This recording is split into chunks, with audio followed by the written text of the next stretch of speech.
راته کله یو بجې ټیم مونږ پولیس ته اطلاع کیږي په خوشمقام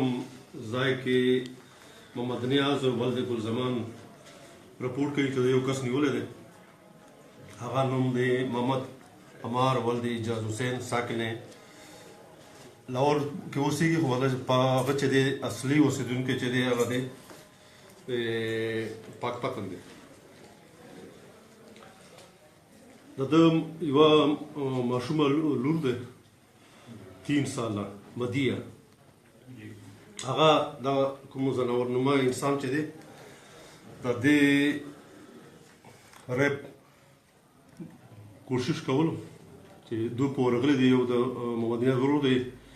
او یو دی دی هغه په ورغلي دي نو ماشوم یې چونکې شور کوه چغې کولې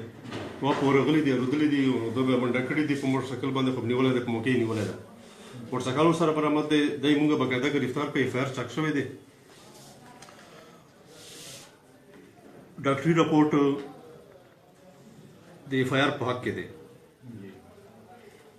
ډاکټر د رپورټ تایید کوي مونږ پراپر د دې ډي ان اے اخیستی دی اف ایس ایل ته مستولی دی او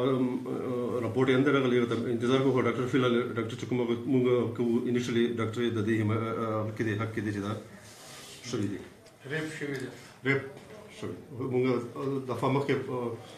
376 511 مونږ ډیلیټ کړه ونن مطلب چې جج هم پاتې هغه پکې 164 ټوکه دی د ځناور جج مخکې 164 ټوکه او دی په خپله باندې اکسپټ کوي چې دا ما کړي دي مني مونږ په مخ کې مني د جج په مخ کې ومنله او تاسو په مخ کې مني